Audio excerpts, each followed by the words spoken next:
Suppose a cubic polynomial fx equal to x cube plus px square plus qx plus 72 is divisible by both x square plus ax plus b and x square plus bx plus a, where a, b, p, q are constants and a not equal to b. ठीक है, तो find the sum of squares of the roots of the cubic polynomial. जो cubic polynomial है उसका roots का square का sum find करना है. ठीक है, तो देखो ये जो क्यूबिक पोलिनोमियल है वो है x cube plus p x square plus q x plus 72 f x equal to, ये क्यूबिक पोलिनोमियल है. तो ये जो क्यूबिक पोलिनोमियल है ये बाकी दोनों जो क्वाड्रेटिक है उससे डिविजिबल है. मतलब इससे किससे डिविजिबल है? X square plus a x plus b से डिविजिबल है and x square plus b x plus a से डिविजिबल है. ये दोनों से डिविजिबल है. मतलब डिविजिबल है कि इसका मतलब होगा कि x square plus a x plus B का जो रूट्स होगा वो दोनों रूट इस इक्वेशन का होगा और इस इक्वेशन का जो दोनों रूट्स होगा उसका भी दोनों रूट इस इक्वेशन का होगा. ठीक है, तब देखो ये इक्वल टू जीरो करते हैं, ये इक्वल टू जीरो करते हैं. ये जो इक्वेशन है इसका दो गो रूट पॉसिबल है, इसका दो रूट पॉसिबल है और ये जो क्यूबिक है ये दोनों से एग्जैक्टली डिविजिबल है, लेकिन क्यूबिक का तो मैक्सिमम 3 रूट होता है. इसका ये मतलब हो गया कि ये जो दोनों क्वाड्रेटिक है ये दोनों में एक रूट कॉमन होने वाला है. ठीक, तो मान लेते हैं एक रूट कॉमन होगा अल्फा, दूसरा रूट इसमें है बीटा. इसमें देखो इसमें एक रूट है अल्फा और दूसरा रूट है गामा. ठीक है, कि दोनों में एक रूट कॉमन होगा तभी ना दोनों मिला के 3 रूट होना चाहिए, एक अल्फा एक बीटा एक गामा. वो तीनों रूट इस इक्वेशन का रूट हो जाएगा, अल्फा बीटा एंड गामा. ठीक है, तो अब देखो जो कॉमन रूट है वो फाइंड करने की कोशिश करते हैं. अल्फा दोनों इक्वेशन का रूट है तो लिखेंगे ना alpha square plus a alpha plus b equal to 0 और अल्फा इस इक्वेशन का भी रूट है तो यहाँ उस इक्वेशन में सेटिस्फाई करेगा अल्फा, तो alpha square plus b alpha plus a equal to 0. अब ये दोनों इक्वेशन को अगर हम सब्ट्रैक्ट करते हैं तो सब्ट्रैक्ट करेंगे तो माइनस माइनस माइनस ये कट जाएगा और यहाँ पे आ जाएगा a minus b of alpha plus b minus a equal to 0.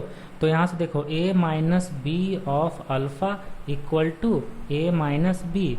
अब a माइनस बी 0 नहीं, मतलब a और b इक्वल नहीं है, क्वेश्चन में दिया हुआ है तो a माइनस में 0 नहीं होगा, कटेगा तो अल्फा इक्वल टू 1 आ जाएगा. मतलब देखो एक रूट जो कॉमन है वो क्या है 1, तो 1 कॉमन रूट है, मतलब इस इक्वेशन का एक रूट तो 1 मिल गया. ठीक है, अब देखो ये जो इक्वेशन है ये वाला x square plus a x plus B, इसमें प्रोडक्ट ऑफ रूट फाइंड करते हैं तो 1 इंटू बीटा हो जाएगा प्रोडक्ट ऑफ रूट इस इक्वेशन में और दिस इक्वल टू हो जाएगा सी बाई ए मतलब बी. तो देखो जो बीटा का वैल्यू है वो आ गया बी. इसी तरीके से इसमें प्रोडक्ट ऑफ रूट करते हैं अल्फा, मतलब अल्फा इंटू गामा जो होता है सी बाई ए मतलब ए. तो यहाँ से अल्फा का वैल्यू 1 तो 1 इंटू गामा इक्वल टू ए, तो यहाँ से गामा का वैल्यू मिल गया ए. ठीक है, गामा का वैल्यू मिल गया ए, मतलब बीटा मिल गया बी, गामा मिल गया ए. तो यहाँ से बीटा इक्वल टू हम बी लिख सकते हैं, गामा इक्वल टू ए लिख सकते हैं. तो जो क्यूबिक पोलिनोमियल है उसका जीरोज क्या हो गया 1 बी और ए. ठीक, 1 बी और ए इतना मिल गया. तो अब देखो अब हम लोग एक चीज़ कर सकते हैं, जैसे ही उसका रूट्स मिल गया इसके बाद कि 1 b a are the zeros of f x का जीरोज है. तो तीनों जीरोज का प्रोडक्ट करते हैं, तीनों जीरोज का प्रोडक्ट मतलब देख अच्छा तीनों जीरोज का प्रोडक्ट कितना होगा 1 into b into a. This equal to क्या लिखेंगे इक्वेशन से, देखो minus b plus c minus d by a होता है ना, तीनों जीरोज का प्रोडक्ट ये हो जाएगा माइनस 72. ये मान लो इक्वेशन 1 मान लो क्योंकि ऊपर कोई इक्वेशन अभी नहीं माने हैं. एक तो ये हो गया। उसके बाद देखो कि या तो ये वाला इक्वेशन लेके चलो या फिर ये इक्वेशन लेके चलो। इस इक्वेशन का एक रूट 1 है ना, तो 1 जब रूट है तो 1 इस इक्वेशन को सेटिस्फाई करेगा। जब 1 उसको सेटिस्फाई करेगा तो देखो x square plus x plus b equal to 0 है। 1 अगर रखेंगे तो 1 का square plus a into 1 plus b equal to 0 होगा। तो यहाँ से b का वैल्यू मिल जाएगा और b का वैल्यू कितना आ जाएगा, देखो b का वैल्यू आ जाएगा -a-1, इतना आएगा। अब ये जो b का वैल्यू है -a-1 ये रख देंगे इक्वेशन 1 में। So from equation 1 b into a equal to -72 था, तो b के प्लेस पर -a-1 रखेंगे इंटू ए इक्वल टू 72 होगा। तो इसको थोड़ा और हम लोग सॉल्व करते हैं a का वैल्यू मिलने के लिए। तो ये हो जाएगा देखो a square plus a plus 72 equal to 0, क्योंकि -a स्क्वायर -a इधर है, इसको इधर ले आएंगे, ठीक है, इक्वल टू 0 आ जाएगा। अब यहाँ से सॉल्व कर लेते हैं हम लोग। यहाँ से अगर हम लोग सॉल्व करेंगे तो देखो यहाँ तो -72 है ना, तो अच्छा यहाँ -72 हो जाएगा, ये वाला -72। तो a स्क्वायर प्लस 9 8 जा 72, 9a minus 8a minus 72 equal to 0। तो यहाँ से a प्लस 9 एक फैक्टर बना और a माइनस 8 दूसरा फैक्टर बना। तो a का वैल्यू आ गया, a का वैल्यू या तो 8 आएगा या -9 आएगा, ठीक।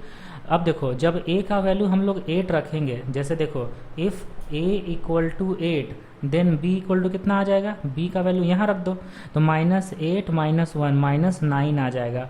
लेकिन अगर हम लोग a का वैल्यू -9 रखते हैं तो b का वैल्यू कितना आ जाएगा, 8 आ जाएगा। मतलब a और b का वैल्यू तो 8 और -9 में से ही हो रहा है। तो रूट्स क्या बन जाएगा, वो जो क्यूबिक है उसका रूट्स क्या बनेगा, रूट्स था 1 b और a था, तो रूट्स हो जाएगा 1 8 और -9। वो जो क्यूबिक पॉलिनोमियल उसका रूट्स हो गया 1 8 और -9, ठीक है। अब देखो हम लोग को क्वेश्चन में फाइंड क्या करना है, क्वेश्चन में फाइंड करना है sum of squares of the roots, मतलब जो रूट्स आया है उसका स्क्वायर का सम। तो स्क्वायर का सम होगा 1 स्क्वायर प्लस 8 स्क्वायर प्लस -9 का स्क्वायर।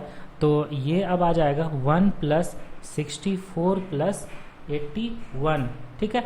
तो 4 1 1 तो 6 हो जाएगा और 8 6 14, तो 146 आ गया आंसर। आया समझ में। तो क्वेश्चन में जो क्यूबिक पॉलिनोमियल है उसका रूट्स का स्क्वायर का सम फाइंड करना था, तो रूट का स्क्वायर का सम आ गया 146। ओके।